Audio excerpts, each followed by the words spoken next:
하나님, 2026년 새해를 시작하며 저희 모두를 5일 동안 기도의 자리에 머물게 하신 은혜 너무나 감사를 드립니다. 하나님을 찬양하고 기도하고 말씀 안에 거하며 하나님이 주시는 풍성한 은혜를 누리는 시간이 되었습니다. 올 한 해도 주님과 동행하며 믿음으로 승리할 수 있도록 저희들을 붙잡아 주시옵소서. 무엇보다도 한 영혼을 건지기 위하여 치열한 영적 전쟁을 선포했습니다. 릴레이로 금식하며 기도하는 모든 사랑하는 지체들을 붙잡아 주시고 집중하여 하나님 앞에 기도하며 나아갈 때 하나님이 허락하시는 놀라운 부흥의 역사가 우리 북의 제일교회 가운데 일어나게 하여 주시옵소서. 하나님, 점점 교회 안에 영혼들이 떠나고 있고 교회는 점점 침체되어져 가고 있습니다. 더 이상 교회가 성장하고 부흥하는 것은 불가능에 가깝다라고 사람들은 진단하고 있습니다. 그러나 하나님께서 역사하실 때, 하나님께서 전도의 문을 열어주실 때, 하나님이 영혼들을 붙여주실 때 우리 북의 제일교회는 영적으로 성장하고 하나님이 허락하시는 놀라운 부흥의 역사가 일어나게 될 줄 믿습니다. 하나님, 전도 대상자들의 마음의 문을 활짝 열어 주시옵소서. 오늘도 이 자리에 나와 하나님 앞에 간구하며 기도하는 기도의 제목들이 있습니다. 구하라 그리하면 너에게 주실 것이요, 찾아라 그리하면 찾아낼 것이요, 문을 두드리라 그리하면 너에게 열릴 것이니 약속하신 하나님의 그 약속의 말씀을 붙잡습니다. 하나님, 하나님께 구하는 모든 것마다 응답의 역사가 나타나게 되게 하여 주시옵소서. 하나님이 역사하실 줄 믿습니다. 응답받을 줄 믿습니다. 나라 민족을 위해 교회의 문제, 가정의 문제, 자녀의 문제, 물질의 문제, 환경의 문제, 건강의 문제, 미래의 문제, 내가 가지고 있는 여러 가지 문제를 주님의 손 위에 올려놓습니다. 하나님, 응답하여 주시옵소서. 가장 선한 길로 인도하여 주시옵소서. 우리의 믿음대로 될 줄 믿습니다. 우리의 믿음대로 될 줄 믿습니다. 하나님, 역사하여 주시옵소서. 오늘도 우리와 함께 하시는 우리 주 예수 그리스도의 이름으로 기도하옵나이다. 아멘. 하나님 말씀은 요한일서 5장 13절부터 마지막 절까지 말씀입니다. 요한일서 5장 13절부터 21절까지 말씀입니다.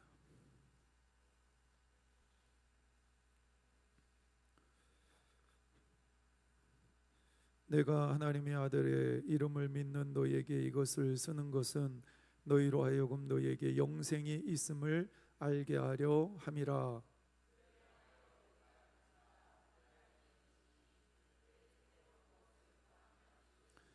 우리가 무엇이든지 구하는 바를 들으시는 줄을 안즉 우리가 그에게 구한 그것을 얻은 줄을 또한 아느니라.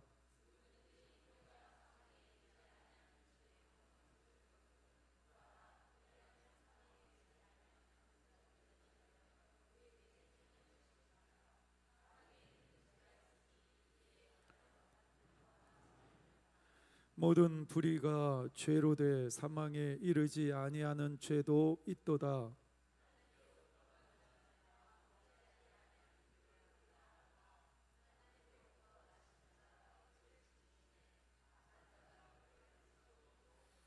또 하는 것은 우리는 하나님께 속하고 온 세상은 악한 자 안에 처한 것이며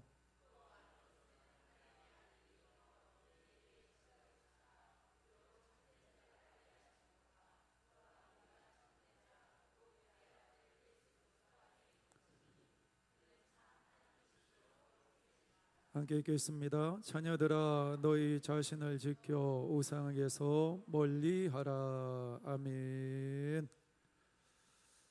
우리가 새해를 맞이해서 새 출발 특별 저녁 기도회를 진행을 했습니다. 이제 오늘 마지막 날인데요, 여러분들 할만하시죠? 할만하십니까? 올해 이제 우리가 뭐 부흥회도 있고 뭐 특별 우리가 3인 3색 뭐 이런 프로그램도 있지만, 제가 저녁 기도회를 인도하는 것은 상반기 때 매년마다 아마 그런 패턴으로 갈 거예요. 그래서 첫 주 주일 지나면 월요일부터 금요일까지는 매년 새 출발 특별 저녁 기도회를 한다, 이렇게 생각하시면 되고, 그리고 올해 후반기 때 7월 달 시작을 하면서 다음 세대를 위한 특별 저녁 기도회, 그때도 월요일부터 금요일까지 진행을 합니다.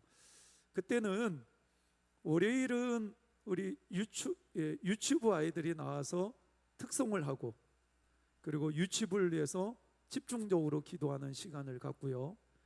화요일은 우리 유초동부 학생들이 와서 특송을 하고, 그리고 그때는 유초동부를 집중적으로 기도하는 시간을 갖고요. 수요일은 누가 특송을 해야 될까요?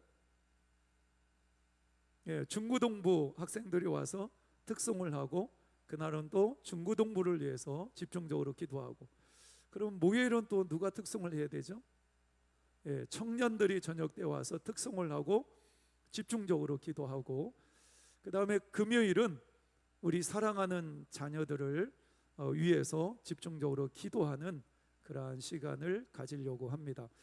물론 우리가 특별 저녁 기도회, 다음 세대를 위한 특별 저녁 기도회라고 그래서 우리가 다음 세대들만을 위해서 기도하는 것이 아니라 나라 민족을 위해서도 기도하고, 여러분 가정을 위해서도 기도하고, 여러분의 기도 제목, 그리고 또 여러분 자신을 위해서도 기도하는 시간을 갖는데, 우리가 좀 더 우리 다음 세대들, 우리 자녀들을 위해서 기도하는 시간을 따로 정해서 기도를 하려고 합니다. 여러분들, 우리 교회 미래는 누구의 손에 달려 있죠? 우리 교회 다음 세대들. 그래서 우리는 계속해서 기도하면서 우리 다음 세대들을 키워내야 돼요. 우리 여러분 앉아있는 여러분들의 어떻게 보면 하나님이 주신 가장 큰 사명이기도 합니다. 여러분들 위해서 기도해 주시면 감사하겠습니다. 오늘은 마지막 시간이기 때문에 제가 설교하면 마무리 기도하고 축도까지 같이 합니다. 그리고 나서 오늘 기도회는 마칩니다. 예배 제 설교 끝나고 나서 뭐 찬양하고 우리가 기도했었는데, 찬양하고 기도하는 시간 없고요. 제가 축도하고 끝나고 이런 거 빨리 집에 돌아가세요. 빨리 집에 돌아가셔서 푹 쉬시고, 새벽 기도회는 월요일 날 새벽 기도회가 있습니다. 여러분들 차가 없이 또 내일 새벽에 와가지고 왜 새벽 기도 안 하십니까? 이러면 절 찾아도 없습니다. 3층에 아마 있을 거예요. 그러니까 내일 새벽 기도가 없고 월요일 날 새벽에 새벽 기도가 있습니다. 제가 전도 폭발 훈련을 받으면서 이게 복음 제시하는 게 한 40분 정도 되거든요. 그럼 그걸 달달달달 외워가지고 복음 대상자에게 이제 복음을 제시를 해야 합니다. 근데 전도 대상자를 만나면 가장 먼저 하는 질문이 있어요. 이거는 동일합니다. 모든 사람을 만나면 동일한 질문을 하는데, 어떤 질문을 하냐면, 만일 오늘 당신이 이 세상을 떠나면 천국에 들어갈 확신이 있습니까? 라는 질문을 합니다. 예수 믿는 사람에게 하는 질문이 아니에요. 전도 대상자들, 길거리에서 전도하다가 만난 사람에게 이런 질문을 합니다. 만일 당신이 오늘 이 세상을 떠난다면 당신은 천국에 들어갈 확신이 있습니까? 라는 질문을 해요. 이런 질문을 하면 사람들마다 반응이 뭐 여러 가지 반응이 있는데, 가장 안 좋은 반응이 뭐냐면, 아니 뭐 나보고 오늘 죽으라는 얘기냐? 왜 죽는다는 얘기를 하냐? 왜 오늘 죽는다고 얘기를 하냐? 이러면서 굉장히 기분 나빠하면서 사람을 무시할 때가 있어요. 근데 여러분들에게 동일한 질문을 합니다.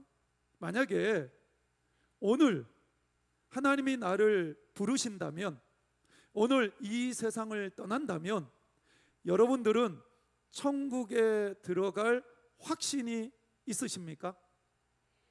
할렐루야. 여러분들은 아멘이라고 대답을 많이 하셨는데, 그러니까 여러분의 신앙이 건강한 거고 우리 북예제일교회의 신앙이 수준이 높은 거예요. 교회를 다니고 있음에도 불구하고 만약에 오늘 이 세상을 떠난다면 당신은 천국에 들어갈 확신이 있습니까? 라는 질문을 했을 때 많은 사람들이 교회를 다니고 있음에도 불구하고 신앙생활을 오래 했음에도 불구하고 잘 모르겠는데요. 뭐 그거 하나님이 알아서 하시겠죠. 아니면 제가 요즘 조금 신앙생활을 게으리 해서 어떻게 될지 잘 모르겠습니다. 아니면 목사님, 저는 신앙생활 요즘 열심히 하고 있거든요. 제가 뜨거워요. 그래서 저는 하나님의 나라에 들어갈 것 같습니다. 그러면서 얘기를 하는 사람들이 있어요. 무슨 얘기냐면 천국에 들어갈 것이라는 100%의 확신을 가지고 신앙생활하는 사람들이 그렇게 많지 않다라는 거예요. 아니 뭐 죽어봐야 알죠. 들어가 봐야 알죠. 잘 모르겠습니다. 이렇게 대답하는 사람들도 의외로 많이 있다라는 거예요. 근데 여러분들, 하나님은 우리가 이 세상을 살아가면서 구원의 확신을 가지고 신앙생활을 하기를 원하신다라는 거예요. 오늘 본문의 말씀을 보면 사도 요한이 요한서신서를 기록한 목적이 무엇인가에 대해서 이야기를 합니다. 왜 자기가 요한서신서를 기록을 했는지 그 목적을 이야기를 하고 있는데요, 13절 말씀에 보면, 우리 13절 말씀 함께 읽겠습니다. 내가 하나님의 아들의 이름을 믿는 너희에게 이것을 쓰는 것은 너희로 하려금 너희에게 영생이 있음을 알게 하려 함이라. 할렐루야. 너희가 지금 예수님을 믿고 있는데, 그래서 세상 속에서 살아가고 있는데, 너희들이 예수님을 믿어서 그래서 나중에 죽으면 너희들이 영원한 생명에 들어가는 것이 아니라, 너희가 예수 그리스도를 믿는 바로 그 순간에 너희 안에 하나님의 생명이 들어왔고, 할렐루야, 그래서 이미 너희 안에는 뭐가 있다고요? 영생이 있다라는 것을 너희가 알지 못하느냐라고 얘기하는 거예요. 내가 10년 전에 예수 그리스도를 영접했어요. 그러면 10년 전에 이미 내 안에 뭐가 들어와 있는 거예요? 하나님의 생명, 영생이 들어와 있는 거예요. 오늘 이 시간에 내가 예수 그리스도를 나의 죄를 위해서 돌아가신 메시아이고 구세주다라는 사실을 내가 믿고 예수 그리스도를 영접하는 그 순간 내 안에 뭐가 들어옵니까? 하나님의 생명, 영생이 내 안에 들어오는 거예요. 그러니까 구원은, 영원한 생명은 내가 예수님을 믿고 나서 내가 죽어서 하나님의 나라에 들어갔을 때 그때 누리는 것이 아니라 예수 그리스도를 영접한 순간, 이미 예전에 내가 10년 전에 예수님을 믿었다면 10년 전에 이미 하나님의 생명이 내 안에 들어왔고 내 안에 영생이 있다, 이렇게 말씀을 하고 있습니다. 그럼 누가 이런 하나님이 주신 생명, 영생을 소유하게 될까요? 오늘 말씀을 보게 되면 내가 신앙생활을 잘하고 내가 막 신앙의 연수가 엄청나게 길고 내가 모태신앙이고 그래서 나에게 하나님이 주신 생명이 내 안에 들어오는 것이 아니라, 오늘 13절 말씀에 보면 하나님의 아들을 믿는 믿음이 있으면 너희 안에 하나님의 생명이 있다, 이렇게 말씀하는 거예요. 그러니까 내가 구원을 받고 하나님이 주시는 영원한 생명을 얻는 것은, 그 구원의 근거는 나에게 있는 것이 아니라 누구에게 있는 거예요? 예수님께 있는 거예요. 예수님께.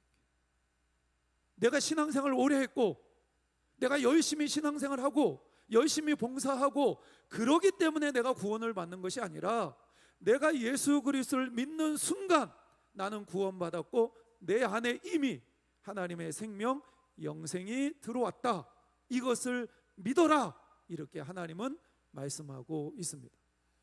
여러분들 예수님을 믿으십니까? 예수님을 내가 믿고 있음에도 불구하고 요즘 영적인 컨디션이 좀 떨어졌어요.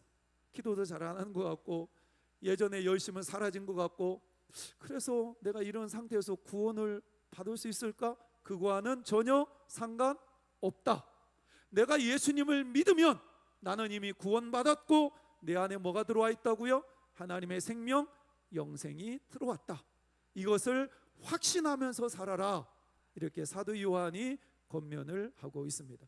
그래서 요한복음 5장 24절 말씀에 보면, 요한복음은 누가 기록을 했습니까? 사도 요한이 기록을 한 거예요. 요한 1서의 저자인 사도 요한이 요한복음도 기록을 했는데, 요한복음 5장 24절 말씀에 보면 이렇게 기록을 합니다. 내가 진실로 진실로 너에게 이르노니 내 말을 듣고 또 나 보내신 이를 믿는 자는 영생을 얻었고, 할렐루야, 영생을 얻을 것이에요? 아니면 영생을 얻었다고 얘기하고 있습니까? 이미 영생을 얻었고 과거 완료형이에요. 과거에 이미 내가 영생을 받았느냐, 내가 구원받았느냐, 이거는 과거에 이미 정리된 사건이고 끝난 사건이에요. 이미 나는 영생을 얻었어요. 그리고 심판에 이르지 아니하나니 사망에서 생명으로 옮겼느니라. 이미 옮긴 거예요. 앞으로 옮길 게 아니에요. 내가 죽은 이후에 옮겨지는 것이 아니라 이미 나의 소속은 이미 옮겨지는 거예요. 그래서 사도 요한이 이 요한 1서를 기록하면서 왜 이런 말씀을 주냐면, 초대교회는 내부적으로 적그리스도 거짓 선지자들에 의해서 이게 혼란스럽고, 그 다음에 외부적으로 보게 되면 로마 정권이라든가 유대인들에 의해서 예수 믿는 사람들이 얼마나 많은 핍박을 당했어. 근데 너희들 흔들리지 마. 예수 그리스도를 믿는 순간 너희들은 이미 구원받았고 너희 안에 영원한 생명이 있어. 흔들리지 마. 끝까지 믿음을 지켜야 돼. 이렇게 사도 요한이 권면하고 있는 거예요. 우리가 세상을 살다 보면 우리를 흔드는 것이 얼마나 많습니까? 그리고 우리가 영적인 컨디션이 왔다 갔다 하잖아요. 어떤 때는 좋다가 어떤 때는 밑바닥까지 떨어지다가. 그래서 여러분들 우리 신앙의 여정을 가만히 보면 엘리베이터 타고 1층에서 막 10층 20층으로 한 번에 올라가는 경우는 거의 없어요. 신앙생활을 보면 제가 20년 목회하면서 가만히 보니까요, 여러분이 신앙이 어떻게 성장하냐면 1층에서 뭐 엘리베이터 타고 바로 뭐 20층 30층 올라가면 얼마나 좋아요. 그런 경우는 거의 없고요, 계단 올라가듯이 그렇게 올라가, 한 계단 한 계단 어렵게 올라가다가 때로는 발을 헛디뎌가지고 굴러 떨어지기도 하고, 그래서 상처나고, 그러다가 다시 깨닫고 겨우 추스려가지고 또 한 계단 한 계단 올라가고, 그러다가 또 주저앉고 쉬었다가 또 다시 일어나서 또 가고, 그러다 보면 어느 순간에 1층에 와 있고, 넘어졌다가 다시 일어나고 넘어졌다 다시 했다가, 그러다 보면 어느 순간에 2층에 와 있고. 할렐루야. 우리의 신앙의 여정은 거의 이래요. 그래서 여러분들 세상을 살아가면서 힘들고 어려워도 나는 이미 구원받았고, 할렐루야, 내 안에 뭐가 있다고요? 하나님의 생명, 영생이 있다. 이런 확신을 가지고 사는 여러분들이 되시기를 바랍니다. 그런데 이 영생을 소유한 사람들에게 하나님이 주시는 특권이 있다라고 말씀하고 있어요. 그게 뭐냐면 하나님께 담대하게 기도할 수 있는 특권을 주셨다, 이렇게 말씀을 합니다. 왜요? 예수 그리스도를 통해서 우리가 하나님과의 관계가 회복되어지는 거예요. 내가 구원받는 것으로 끝나는 것이 아니라 그동안 죄 때문에 하나님과 단절되어 있었는데 예수 그리스도의 보혈의 피로 십자가로 그것이 다리가 되어서 우리가 하나님께로 나아갈 수 있게 되었고, 하나님과 나사와의 관계가 이제 회복되어졌기 때문에 하나님은 우리의 누구가 되시는 거예요? 영적인 아버지가 되시는. 그래서 오늘 본문 14절 말씀에 보면 그를 향하여 우리가 가진 바 담대함이 이것이니 그의 뜻대로 무엇을 구하면 들으심이라. 할렐루야. 우리가 이제 하나님 앞에 담대하게 나아갈 수 있다라는 거예요. 그래서 하나님을 붙잡고 의지하면서 우리가 가지고 있는 기도의 제목을 가지고 하나님 앞에 간절히 기도할 때 하나님께서 우리의 영적인 아버지가 되시기 때문에 우리의 기도를 들으심이라, 이렇게 얘기합니다. 13절 말씀은 구원의 확신에 대해서 얘기하고 있고 14절 말씀은 기도 응답에 대한 확신에 대해서 말씀하고 있습니다. 우리 딸이 오랜만에 유치원 방학에서 왔어요. 버스 타고 왔는데 부천에 이제 그 소풍 아울렛 그 부천 터미널이 있잖아요. 다행히 창원에서 하루에 5대인가 고속버스가 와요. 그래서 이제 한 번에 오는 고속버스가 있어가지고 그 고속버스를 타고 오는데 올 때 얘기합니다. 아빠 데리러 와. 그리고 갈 때 태워다 줘. 우리 딸이 여러분들에게 데리러 와 아니면 태워다 줘 이러지 못하잖아요. 우리 아들내미는 비행기 타고 갔는데 엄마가 태워다 줬어. 엄마가 운전한다고 한다고 그래서 얼마나 불안하던지. 아들내미도 태워다 주고 우리 딸은 당당하게 요구해요. 아빠 데리러 와. 갈 때는 데려다 줘. 여러분들에게 그런 얘기 안 하잖아요. 왜 이렇게 당당하게 저한테 그런 요구를 할까요? 제가 누구기 때문에? 아빠잖아요. 아빠고 엄마니까 당당하게 요구하는 거예요. 여러분도 우리가 예수 그리스도를 믿음으로 말미암아 우리는 마귀의 자녀가 아닙니다. 하나님의 자녀인 거예요. 예전에 예수님을 믿기 전에는 마귀의 자녀였고 죄의 종이었는데 우리가 예수 그리스도를 믿음으로 말미암아 우리는 하나님의 자녀가 됐어요. 그래서 하나님을 아버지라고 부를 수가 있게 된 거예요.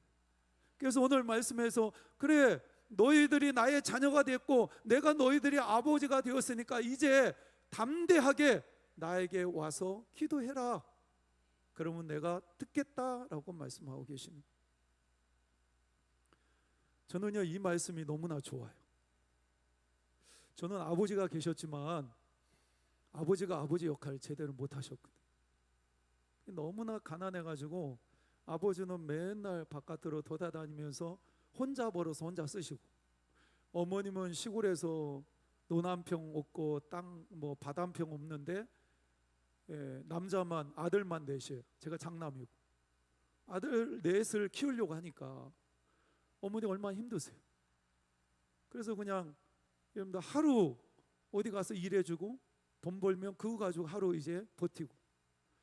그래서 제가 초등학교 6학년이 됐는데 이제 중학교를 가야 되잖아요. 제가 중학교를 보낼 여력이 도저히 안 되는. 그래서 이제 어머님이 다니시던 교회가 구세군이었는데 구세군에서 운영하는 고아원이 있어요. 근데 그 고아원에 들어가면 아이들도 먹여주고 재워주고 고등학교까지 다 공부를 나라에서 시켜준다. 그렇게 얘기를 하니까 그 시골에 있었던 이제 사관님이라고 그러죠. 구세군에서 목사님이라 안 하고 사관님이라고 그러는데 그 사관님이 우리 어머님의 형편을 너무나 잘 아시니까 대전에 있는 그 고아원을 소개시켜 준 거예요. 그래서 우리 어머님은 그 고아원에서 주방에서 일을 하시고 우리들 사형제는 그곳에 들어가서 아이들과 함께 생활을 하게 되었어요. 저는 어머님도 살아계시고 아버님도 살아계시는데 호적을 정리하더라고요. 그곳에 들어가려면 호적이 정리돼야 돼. 그러니까 한순간에 초등학교 6학년 때 저는 완전히 고아가 된 거예요. 그래서 저는 성경에 나와 있는 고아같이 내버려 두지 않는다 이 말씀이요 가슴에 와닿아요. 그곳에 가니까 한 100명의 애들이 있었는데 다 고아잖아요. 고아. 근데 저는 어머니하고 같이 잠을 잔 게 아니라 걔들하고 잠을 잤어요. 형제들도 다 뿔뿔이 흩어지고. 그래서 제가 중학교, 고등학교 졸업하고 나서 그곳에서 나왔는데 청소년기에 저의 아주 큰 소망이 뭐였냐면 어머니와 우리 동생들 셋과 저와 함께 한 밥상에서 함께 밥을 먹는 거. 이게 저의 소원이었어요. 어머니는 100명이 넘는 아이들 아침, 점심, 저녁을 혼자서 준비해야 했고 거기다가 거의 한 40명 되는 중학생, 고등학생들 도시락까지 싸줘야 돼요. 그래서 어머니 앞에 계셨던 분이 계셨는데 10년 있다가 돌아가셨어요. 갑자기. 그래서 어머니가 오신 거예요. 중학교 2학년 때 어머님이, 제가 장남이니까 저를 데리고 바로 뒤에 산이 있는데, 산에 가서 저희 어머님이 뭐라고 그러시냐면, 성일아, 여기서 그냥 같이 죽자. 그래서 제가 막 펑펑 울면서 어머니 끌고 내려왔어요. 나 혼자 내려오면 어머니 혼자 죽으시겠더라고. 그래서 제가 막 펑펑 울면서 빌면서 어머님을, 어머님이 얼마나 힘드시겠어요. 혼자서 100명이 넘는 아이들 아침 점심 저녁을 해줘야죠. 도시락 싸줘야죠. 거기다가 아들 넷이 있는데 이건 뭐 아이들 넷 다 뿔뿔이 흩어져 가지고 잠도 같이 못 자죠. 제가 오자마자 일주일 만에 선생님이 저한테 뭐라 그러냐면, 엄마 보고 엄마라고 하지 말아요. 왜 그러냐면 다른 아이들 상처받는다. 그래서 무슨 뭐 홍길동전 찍는 것도 아니고 엄마를 엄마라고 하지 마. 근데 제가 그때 얘기하면요, 이거 밤새야 돼요. 근데 저는 아버님이 비어있는 그 공간 안에서 살았잖아요. 아버님에 대한 원망이 얼마나 컸겠어요, 저에게는. 어머님이 고생하는 걸 뻔히 아니까. 고등학교 3학년 졸업하면 무조건 나와야 되거든요. 저는 이제 먼저 나왔고, 동생들은 계속 그곳에 있고, 어머님도 계속 그곳에 있고. 그래서 제가 나와서 저의 모든 소망이 뭐였냐면, 빨리 돈 벌어가지고 엄마 동생들 빨리 끄집어내서 함께 한 자리에서 밥 먹는 거. 이게 저의 유일한 소망이었다. 그러니까 아버지에 대한 원망이, 제가 고등학교 졸업하면서 어머니한테 그런 말을 했어요. 나에겐 아버지 없다. 만약에 아버지라고 저한테 오면 그 사람 죽고 나도 죽는다. 뭐 이렇게 무섭게 얘기했거든. 그만큼 아버지에 대한 원망이 컸어요. 그런데 그 아버지가 비어있는 그 공간 안에 누가 들어오셨냐면, 하나님이 들어오신 거예요. 하나님. 그러니까 하나님을 아버지라고 부를 수 있잖아요. 아버지라고. 그래서 그 아버지로부터 받았던 상처들, 그 모든 것이 어느 순간에 하나님이 아버지가 되셔서 저의 길을 인도해 가신다라는 느낌이 드니까, 어느 순간에 이제 아버지에 대한 감정도 수그러들고 결국은 용서하고. 전에 제가 한번 말씀을 드렸죠. 아버님 그 병원에 계실 때 아버님이 저한테 5만 원 용돈 줬는데, 그 5만 원 받고 나서 제 모든 감정이 한순간에 싹 사라졌다. 처음으로 받는 용돈이었어, 5만 원. 처음이자 마지막. 근데 그 용돈이 5만 원이 뭐라고, 아버님 주신 5만 원 때문에, 뭐 그 전에 이미 이제 저는 하나님이 제 마음을 다스리고 계셨죠. 너 그렇게 살면 안 돼. 네가 목회자 돼야 되는데 내 부모를 공경하라고 그랬는데, 네가 좋아하는 부모만 공경하는 것이 아니라 부모라면 무조건 공경하라고 하나님 말씀하시잖아. 근데 그 하나님이 저의 아버지가 되어 주시니까 이게 저는 너무 좋은 거예요. 그래서 힘들고 어려울 때마다 이제 하나님 앞에 기도하게 되는 거죠. 하나님이 아버지가 되어 주시자. 하나님, 이러이러 문제가 있는데 하나님 저를 붙잡아 주고 선하게 인도해 주세요. 그리고 목회하면서 얼마나 힘든 순간이 많습니까? 때로는요, 우리 사모한테도 얘기하지 못하는 문제를 만날 때가 있다. 혼자서 끙끙 앓고 있을 때가 있어. 근데 그럴 때 누구한테 얘기하겠어요? 하나님 앞에 나와서 얘기하는 거예요. 하나님, 답답해요, 힘들어요, 도저히 앞이 안 보여요. 그럴 때마다 하나님이 저에게 들려주시는 음성이 있는데, 그게 뭐냐면, 아들아, 내가 모든 것을 알고 있다, 이렇게 말씀하세요. 하나님이 들려주시는, 항상 하나님은 비슷하게 얘기하세요. 그래 아들아, 내가 너의 모든 것을 알고 있다. 여러분, 하나님 알고 계시면 그러면 끝이잖아요. 하나님 알고 계시다는데. 여러분들, 하나님이 우리의 영적인 아버지이십니다. 근데 그 하나님이 무능력하신 하나님이 아니에요. 저도 아빠지만 제 한계를 느낄 때가 있거든요, 아빠로서. 근데 우리가 고백하는 하나님은 전지전능하신 하나님이시고, 할렐루야, 우리를 사랑하시는데 독생자 예수 그리스도를 주시기까지 우리를 사랑하시잖아. 그 하나님이 우리의 영적인 아버지시라는 거예요. 그런데 우리가 기도할 때, 담대하게 기도할 때 하나님은 우리의 기도에 응답해 주시는데 조건이 하나가 있어요. 그게 뭐냐면 그의 뜻대로 무엇을 구하면, 여기서 중요한 게 뭐냐면 그의 뜻대로예요. 그의 뜻대로. 그가 누굽니까? 하나님이세요. 하나님의 뜻대로 무엇을 구하면, 이렇게 이야기를 합니다. 그러니까 내가 기도할 때 내 뜻대로 기도하면 안 되고 하나님의 뜻대로 기도하게 되면 하나님이 그 기도를 들으시고 우리의 기도에 응답하시겠다라고 말씀하십니다. 물론 우리가 너무 힘들어서 하나님 너무 힘들어 이러면서 하소연하고 슬퍼하고 한숨 쉬고 고통스러워서 하나님 앞에 때로는 자기의 마음을 터놓고 그렇게 기도할 때가 있어요. 그럴 때 하나님께서는 우리에게 찾아오셔서 우리의 마음을 위로해 주시고 붙잡아 주시고 나를 회복시켜 주시고, 누가 이런 기도를 많이 했냐면 다윗이 이런 기도 많이 합니다. 다윗의 시편을 보세요. 하나님, 저 원수 죽이고 싶습니다 하나님, 이러면서 앞에 기도한다. 이게 자기 마음에 있는 모든 감정을 하나님 앞에 내려놓는 거예요.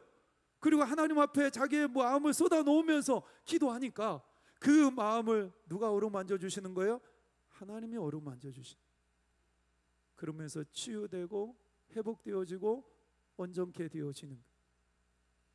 그런데 하나님은 우리의 기도가 더 성숙한 기도로 나아가기를 원하는 거예요. 그래서 우리의 기도의 방향을 바꾸라는 거예요. 나의 뜻대로 기도하지 말고 하나님 아버지의 뜻대로 드리는 기도, 그 기도가 있을 때 하나님이 들으시고 응답하시겠다라고 말씀하십니다. 이 기도를 가장 잘 보여주신 분이 누구예요? 예수님이시잖아요. 예수님께서 겟세마네 동산에서 땀방울이 핏방울이 되도록 기도하신 게 뭐예요? 이 잔을 내게서 옮겨 주옵소서. 그런데 그렇게만 기도하신 것이 아니라 내 뜻대로 마옵시고 아버지의 뜻대로 하옵소서. 그러니까 우리가 기도할 때 맨 마지막에 하나님 앞에 드려야 될 기도가 뭐냐면, 하나님 이런 문제 있어요, 이런 문제 있어요, 이 문제 이렇게 해결해 주시고 이렇게 인도하세요. 그리고 나서 우리가 마지막 해야 될 기도가 뭐예요? 하나님, 내 뜻은 이거지만 내 뜻대로 마옵시고 하나님 아버지의 뜻대로 하옵소서. 할렐루야. 이게 성숙한 기도라. 이 기도로 나아가야 된다라고 요한 사도가 권면을 하고 있습니다. 그러면 오늘 본문의 말씀을 보면 하나님의 뜻대로 하는 기도가 무엇인지 한 가지 예를 들고 있습니다. 오늘 16절 말씀에 나오는데요, 우리 16절 말씀 함께 읽겠습니다. 누구든지 형제가 사망에 이르지 아니하는 죄 범하는 것을 보거든 구하라. 그리하면 사망에 이르지 아니하는 범죄자들을 위하여 그에게 생명을 주시리라. 예, 우리 주변의 형제 자매 중에서 시험에 들거나 죄를 범하는 사람들이 있다면 우리가 그 사람을 위해서 기도하라는 거예요. 어떤 문제 때문에 시험에 들어서 넘어지거나 아니면 죄에 빠져서 하나님을 떠나서 방황하는 영혼들이 있다면 그 영혼을 바라보면서 정죄하고 비판하기보다는 뭐 하라는 거예요? 그 영혼을 위해서 기도하라는 거예요. 이것이 하나님의 뜻대로 하는 기도라는 것입니다. 만약에 우리가 그 영혼을 위해서 기도할 때 하나님께서 그 생명을 살려주시겠다. 우리의 기도는 하나님의 뜻대로 하는 기도가 될 때 우리의 기도는 어떤 기도가 될 수 있습니까? 생명을 살리는 기도가 될 수 있다라는. 우리 가정 안에서 남편을 위해서 기도하고 자녀를 위해서 기도할 때 우리 남편이 아직도 하나님 앞에 돌아오지 않고 우리 자녀들도 하나님 앞에 돌아오지 않았어요. 그런데 우리가 남편을 위해서 기도하고 자녀를 위해서 기도할 때 하나님, 우리 남편 하는 사업 잘 되고 직장에서 인정받아서 돈 잘 벌고 또 건강해지고 또 우리 사랑하는 자녀들 공부 열심히 해서 좋은 대학 들어가고 여러분들 이렇게 기도하는 거 중요해요. 그런데 절대로 빠지지 않아야 될 기도가 뭡니까? 하나님, 이 영혼 하나님께로 돌아올 수 있도록 도와주옵소서. 이게 하나님의 뜻대로 하는 기도라는 거예요. 이게 우리 기도 가운데 우리는 우리 자녀들과 우리 식구들을 위해서 기도할 때 하나님 건강하게 해주세요, 성공하게 해주세요, 좋은 대학 들어가게 해주세요, 공부 잘하게 해주세요, 이런 기도만 많이 한다고요. 그런데 이런 우리의 기도의 방향을 나를 향한 기도가 아니라 하나님의 뜻에 맞는 기도의 방향으로 바꾸어 가라는 거예요. 제가 이번 기도회를 통해서 제 마음 가운데 가장 깊이 머물고 있는 단어, 그러니까 제가 은혜 받은 어떤 단어가 있는데 그게 뭐냐면 방향이라는 단어예요. 방향이라는 단어. 미워하는 방향으로 갈 것인가 아니면 사랑하는 방향으로 갈 것인가. 내가 누군가를 미워하고 있어요. 그런데 미워하는 그 자리에 머물러 있지 않고 자꾸 미워하는 방향으로 가는 것이 아니라 미워하고 있지만 우리의 방향은 어디로 가야 되는 거예요? 어떻게 하면 저 사람을 사랑할 수 있을까라는 방향으로 가는 게 살아있는 믿음을 가지고 있는 사람의 특징이라는 거예요. 물론 미워할 수 있어요. 우리 감정이 있기 때문에. 그런데 미워하는 그 자리에 머물러 있는 것이 아니라 우리 방향은 어디로 가야 되는 거예요? 자꾸 부족하고 감정적으로 이해되지 않고 자존심 상하지만 그럼에도 불구하고 내가 사랑하는 방향으로 가야 되겠다. 이게 살아있는 신앙의 특징이라는. 내가 자꾸 당장 눈앞에 급하니까 내 문제를 가지고 하나님 앞에 나와서 기도하고 있는데 단순히 그렇게 기도하는 것이 아니라 내가 하나님의 뜻대로 하는 기도의 방향으로 기도의 방향을 틀어서 가는, 그쪽 방향으로 내 기도를 수정하는 것. 그 자리에 그냥 머물러 있지 말고 그 자리가 그냥 익숙하다고 그 자리로 계속 가려고 하지 말고 하나님이 원하신 것이 무엇인가를 깨닫고 방향을 찾고 그쪽으로 돌리는 것.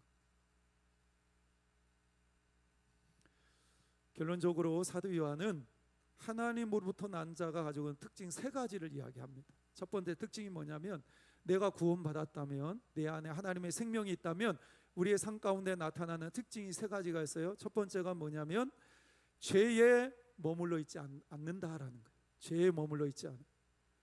죄의 자리에 있으면 불편해요. 회식 자리에 가서 다른 사람과 술 마시고 이상한 소리 막 하고 남욕하고 음담패설하고, 그런데 그 자리가 불편한 거예요. 예전에는 그 자리가 익숙했어요. 그런데 어느 순간 불편해. 그 자리에 머물러 있는 것이 아니라 그 자리에서 떠나는 거죠. 방향을 그렇게 바꾸는 거예요. 죄를 깨닫고 거룩한 자리로 나오게 되어 있다라는, 이게 구원받은 사람의 모습이라는. 근데 단순히 죄의 자리에서 떠나는 것이 아니라 두 번째로 하나님께로 방향을 정한다라는 거예요. 그래서 내가 하나님께 속한 존재이기 때문에 내가 죄의 방향으로 나아가는 것이 아니라 단순히 죄를 짓지 않는 것으로 끝나는 것이 아니라 이제 어떻게 하면 하나님께 더 가까이 다가갈 수 있을까, 이런 고민이, 거룩한 고민이 내 안에 생기는 거예요. 여러분들, 물고기가 물을 떠나서는 살 수 없잖아요. 우리도 마찬가지. 나 하나님 떠나면 난 절대로 살 수 없습니다. 이런 생각을 가지고 자꾸 하나님 앞에 가까이 나아가려고 이런 거룩한 욕구가 생긴다라는 거죠. 마지막 세 번째는 예수님이 참 구원자이심을 믿고 우상으로부터 자기 자신을 지키게 된다라는 겁니다. 오늘 본문의 말씀, 마지막 말씀에 보면 우상이라는 게 나오죠. 우리가 구원의 확신이 없고 기도 응답의 확신이 없으면 자꾸 우리는 딴 것을 기웃거립니다. 뭐가 딴 게 없을까? 통계를 보니까 우리 예수 믿는 사람들 중에, 기독교인 중에 5명 중에 1명은 점집을 찾아간대. 손 들어보세요. 한 번이라도 점집에 가신 분, 예? 점 쳐보신 분. 예. 우리 교회는 한 분도 안 계시죠? 근데 설문조사를 하니까 교회 다니는 사람들 5명 중에 1명은 점집에 가서 점을 쳐봤다라는. 휴대폰 배터리가 하나인 게 불안전하면 보조 배터리 몇 개씩 들고 다니잖아. 이게 구약 시대의 분열 왕국 시대 이스라엘 백성이 그랬어요. 하나님도 섬기고, 아이고 바알도 섬기고, 예? 아이고 바알이 풍요의 신이라 그러니까 왠지 하나님만 섬기면 불안해. 하나님도 섬기고 바알도 섬기고 이것도 섬기고 우상을 섬기는. 그런데 구원받은 사람은 하나님이 나의 유일한 구원자이시다, 이런 믿음을 가지고 그 믿음을 고수하면서 하나님이 원하시는 삶을 살게 되어 있다라는 것입니다. 요한일서를 마무리하면서 제가 여러분들과 함께 고백하고 싶은 것이 있어요. 그게 뭐냐면, 여러분 따라해 보세요. 예수님 한 분만으로 충분합니다. 할렐루야. 다시 한번 고백할까요? 예수님 한 분만으로 충분합니다. 예수님을 믿으면 우리가 구원받고 영생이 우리 안에 있습니다. 그리고 우리가 기도하면 하나님은 우리의 기도에 응답하십니다. 그리고 그 예수님께서 나의 구원자가 되셔서 나를 지켜주시고 최후의 승리자가 누가 되게 하시는 거예요? 우리가 되게 하십니다. 올 한 해 힘들고 어려운 일이 많겠지만 이런 믿음을 가지시고 승리하시는 여러분 모두가 되시기를 주의 이름으로 축복합니다. 사랑의 하나님 아버지, 오늘 말씀을 통해 귀한 교훈을 주셔서 감사합니다. 세상의 어떤 소리에도 흔들리지 않게 하시고 예수 그리스도를 통해 나에게 주시는 하나님의 구원을 확신하며 기도의 특권을 누리며 살게 하여 주옵소서. 어떤 영적 싸움에도 승리할 수 있음을 믿음으로 고백하게 하시고 우리와 동행하시고 우리의 삶을 인도하시며 우리를 마지막 그 순간까지 지키시는 그 하나님을 신뢰하며 올 한 해도 믿음으로 나아가게 하여 주옵소서. 예수 그리스도 안에 있는 영원한 생명을 누리게 하시고 끝까지 믿음으로 승리케 하여 주옵소서. 이미 우리 주님이 십자가 위에서 승리하셨기에 그 주님을 따라가는 우리 또한 반드시 승리케 될 줄 믿습니다. 올 한 해도 하나님이 주시는 이 승리를 인내하며 경험하며 살게 하여 주옵소서. 지금은 우리 주 예수 그리스도의 은혜와 하나님 아버지의 극진하신 사랑하심과 성령의 감화 감동 교통하심이 새해를 기도하며 출발하는 부계절교회 모든 성도 위에 지금부터 영원토록 함께 하시기를 간절히 축원하옵나이다.